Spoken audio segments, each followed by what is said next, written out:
Today's discussion is a continuation of our female executive leadership video interview series. We have Dione with us, who's the Chief Commercial Officer of Bonito, which is one of the tremendous success stories of startups in Southeast Asia over the last 10 years. Dione has studied in Italy and New York. She's worked in Singapore and Australia, and she now leads a diverse team across Southeast Asia and into Greater China. Let's get on with it. As a business leader, how do you empower and how do you engage with others? I think first for me would always be about trust. Empowering, I think, starts first with trusting. When you're building, hiring a team, you take the effort first to really just get the right people on board. The moment you have the right people on board, it's on us as leaders, right, to ensure that we're trusting them, but we're giving them the autonomy to really just build their own teams. During this journey of you becoming a leader, have you experienced any biases or barriers along the way?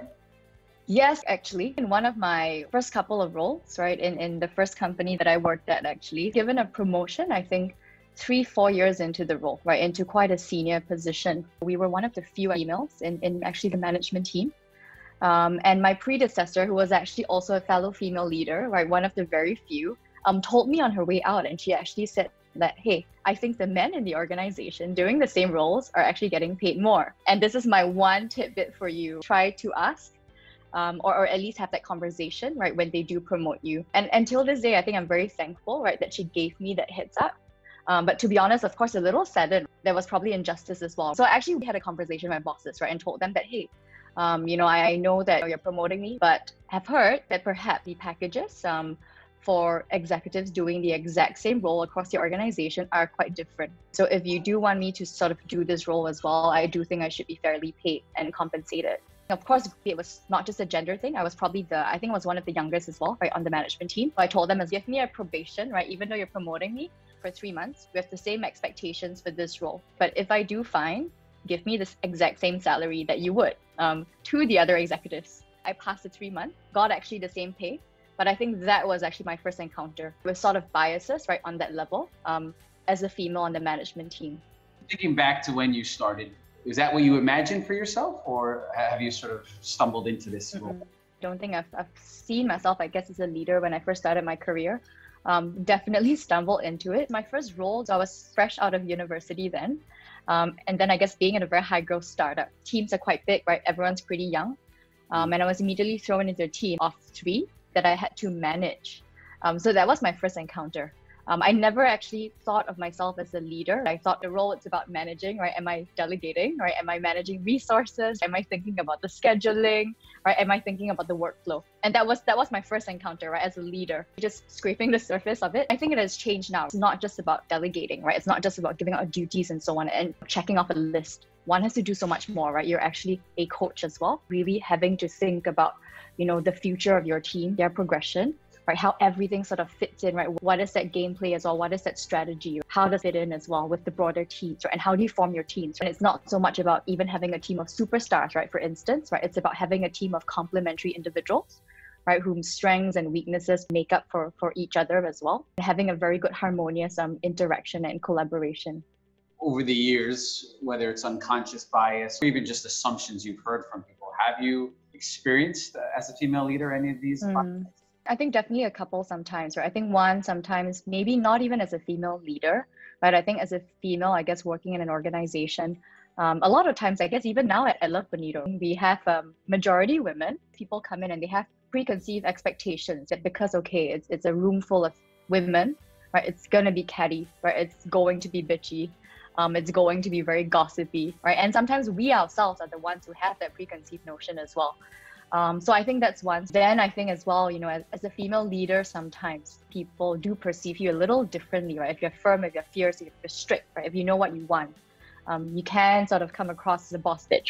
Very different sometimes from a male leader, right? Who is the same way, but that's seen as maybe decisive.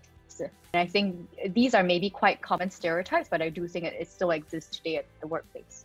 You've given us examples where you have to be assertive and push back.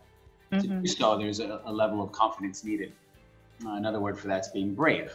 How do you practice being? When it comes to decisions and everything, I think it starts first always viewing things from a positive lens and a positive light, where you're not seeing things from that very fearful perspective. It doesn't mean you're not doing your calculations, right? It doesn't mean also you're not having a safety net, building out a backup plan. But it does mean approaching everything with a sense of optimism. And I do think that helps. So now we're moving on to part 2 of our discussion, which is learning about Dione. With all that's going on in and outside of our work, how do you unplug when you're not in the office? I like running, right? I like being out in the sun.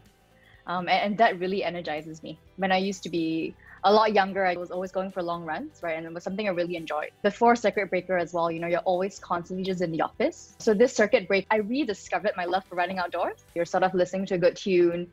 You think about also what you want to achieve for the day and absorbing nature. So that's great. A lot of people would have given the answer spending a lot of time on Netflix. What's on your want to view list on Netflix? Been watching this weekend, in fact, was the latest season of Queer Eye. So that's been pretty good. Very entertaining. Really love it. I think it's good entertainment. But I think one thing actually really nice about the program, right, even though I think it's hilarious, is that, I think it teaches kindness and goodness of humanity. I think it really covers a lot of key pillars about love, right, relationships, how do you feel just more confident about yourself, right? I think, and they're great lessons, especially in today's time. So you mentioned rekindling the love affair with jogging. What do you listen to when you run? Bunch of different music. I love all genres of music. Oldies especially, actually, like the Beatles, the Carpenters. Love that, actually, because my mom used to always play that. Everything from to house, right? I guess indie, pop, and so on. Most recently, I guess I've been very into Billie Eilish, believe it or not. Billie Eilish and her brother, Phineas. So yeah, that's been on my recent playlist. And I like watching as well, like the live and acoustic sessions that they do from home, which is pretty cool. In a lot of interviews, one of the hot questions these days is around spirit animals. So do you personally have one, or does your office have one? No, I don't have one, and we don't have one. Just thought it was a very interesting question. There was actually a quiz online on actually finding a perfect spirit animal. I took that. Don't think I am an owl, but I would say maybe to your question, maybe something closer, a little closer to heart would be a spirit fruit. So my team actually, they call me a durian, but I think why durian specifically is that I think it's sharp on the outside, right? And for me at times as well, I can come across, I guess, being a little more introvert. You don't know me well, but the moment I guess you sort of get to know me, or I get to know someone beneath that surface, not actually that scary. Minus the smell. I'm not sure if they're implying anything about my smell, but yeah, hopefully not. Last question. You talked about running as being something that energizes you. What else motivates you to stay positive? I think for me, it's about just that mindfulness, ensuring that, you're training the mind, right? And working the mind, right? To stay strong, right? And I think that's honestly half the battle. For me, it's really about starting the day right as well, in a very organized way, having control of your time or of your schedule, so that you're not just obsessing, right, over a lot of negative thought. If there is something that's bothering you, right, then it's about how do you put that into action, right? If you can't fix it today, note it down to deal with it another day, but don't brood over it, right? Because I don't think that's healthy. But if it's fixable, then what are you going to do about it? Are you going to pull together a task force, right? Or speak to your team, right? And pull together a team to start working on it. And perhaps, diversify maybe parts of the business as well, if that's worrying you, especially during COVID. So I think that's basically key for me.